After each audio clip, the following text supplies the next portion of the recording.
Bonsoir. Aujourd'hui, je vais vous raconter une histoire paisible. Oui, je suis paisible. Je suis paisible. Ça, c'est vraiment... Oui, c'est une attitude que je voudrais avoir tout le temps. Être paisible. Quand on est paisible, eh bien, on est frais. On est plein d'oxygène. On est léger. On est bien. Vous savez ce que j'ai fait? Je suis allée à la salle m'entraîner. Je me suis entraînée pendant 1 heure. Et je suis sortie de là paisible. Je vous assure, c'est tellement agréable. J'arrive même pas à expliquer. Alors, vous savez ce que j'ai envie de vous dire? Bon, je ne mets pas dans le lot les personnes qui sont des croyants. Parce qu'en général, les personnes qui sont croyants, ils pensent que tout ce qui est divinatoire, c'est néfaste. Bon, je ne mets pas dans le lot les personnes croyantes qui ont une foi quelconque, etc.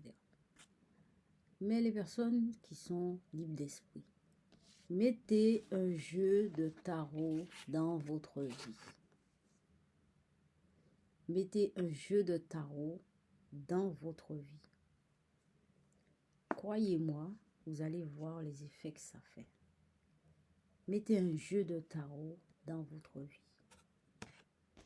Parce que je vous assure, c'est pas des blagues. C'est pas des lectures que j'ai faites et que je vous raconte après. Hein. C'est pas vrai, c'est ma vie. Hein. C'est ma propre vie. Je vous ai dit que j'ai essayé de faire du wushu, ça fait des années. Ça fait des années. Comme dans tout ce que je faisais, on me rejetait, on me crachait dessus, on me faisait partir, on me réduisait à rien. Alors, cette année, c'est vrai que j'ai accepté d'être médium, c'est vrai que j'ai créé la chaîne et je parle de la voyance, je parle du tarot. C'est pour ça que je vous dis, mettez un jeu de tarot dans votre vie. Alors, c'est compréhensible hein, ce qui se passe avec le tarot. Il faut remonter à ses sources. Il faut savoir que le tarot, son historique, c'est très important. Alors, ce n'est pas le tarot seulement qui va faire quelque chose, c'est le tarot et vous. C'est une interaction. Bon, alors, cette année, eh ben, depuis que je suis ici avec mon fils en France, ça fait 2 ans, depuis 2019, j'ai repris le Chuan-Chu cette fois-ci, mais c'est toujours un art martial, dans un club pas loin de chez moi. Bon, ça fait 2 ans, on a raté 2 années parce que en fait, il y a eu le Covid après, et puis la première année, je sais pas, on a galéré, enfin bref. Mais cette année, c'est bien parce qu'on commence bien l'année et des nouvelles perspectives s'offrent à nous, en tout cas à moi.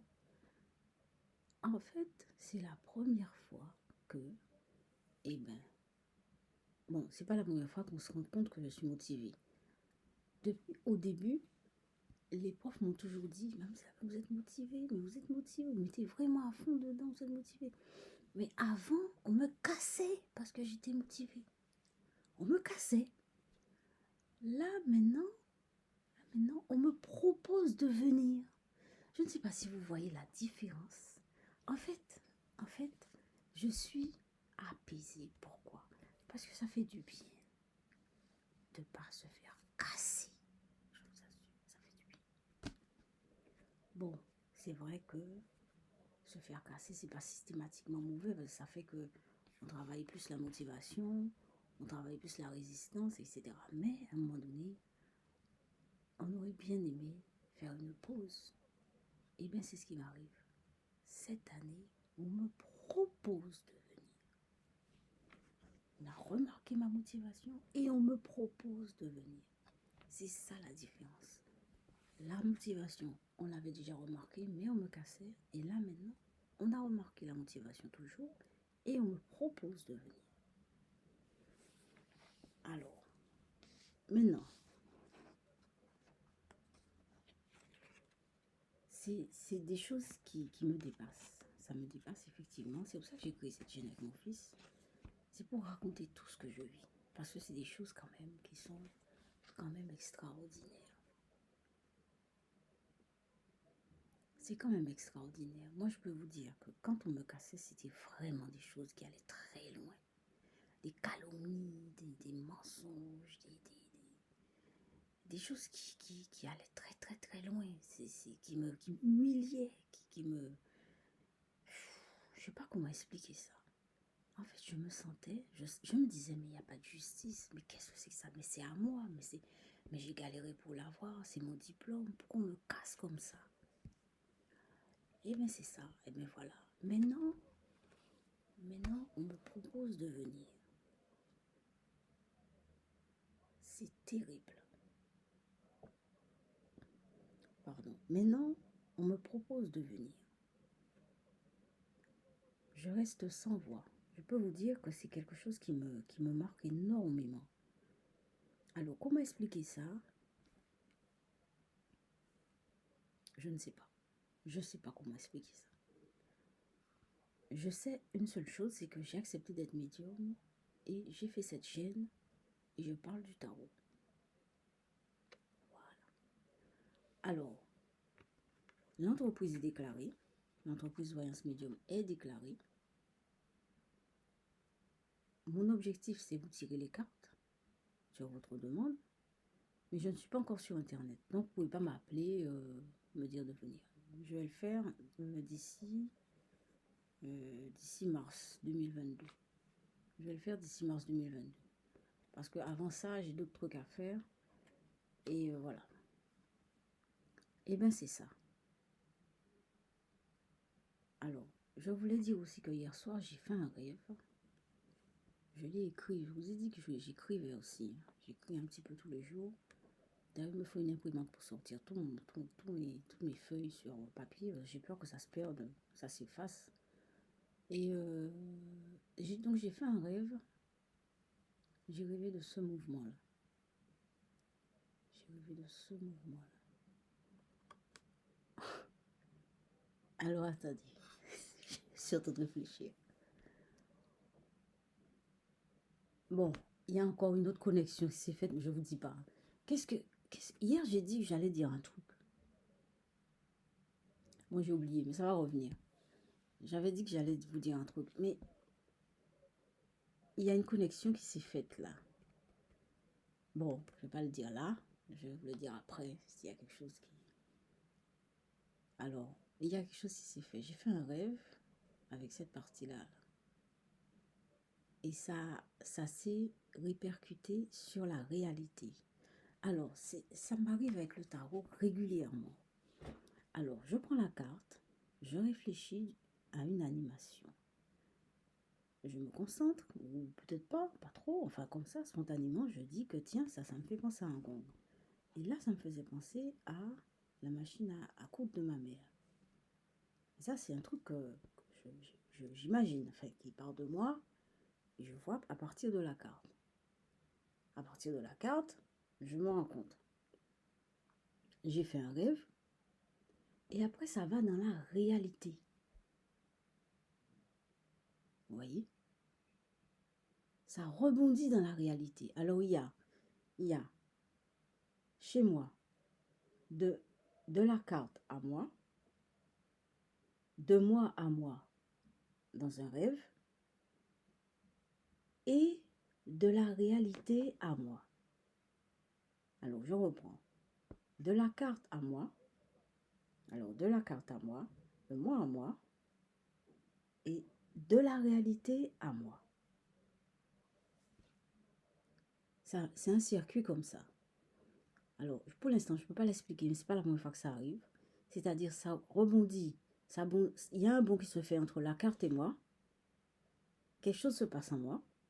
Et après, quelque chose se passe dans la réalité en rapport avec ce qui s'est passé en moi. Voilà.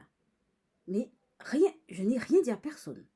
Mais il se trouve que il y a quelque chose qui se passe dans la réalité en rapport avec ce qui s'est passé en moi et en rapport avec ce que j'ai vu de la carte.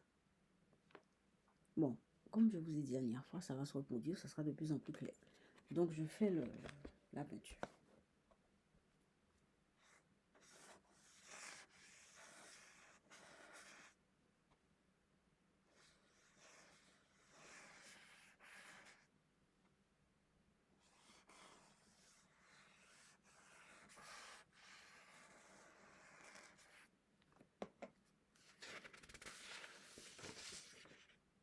Première peinture.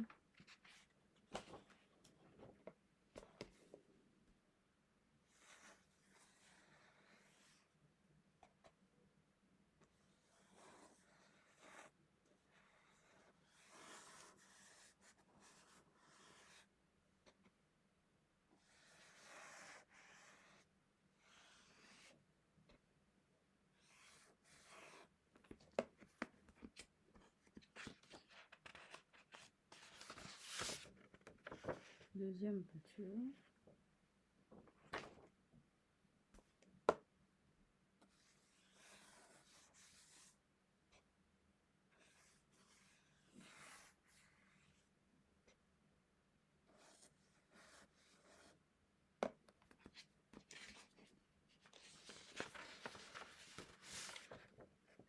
Troisième peinture. Troisième peinture. Voilà.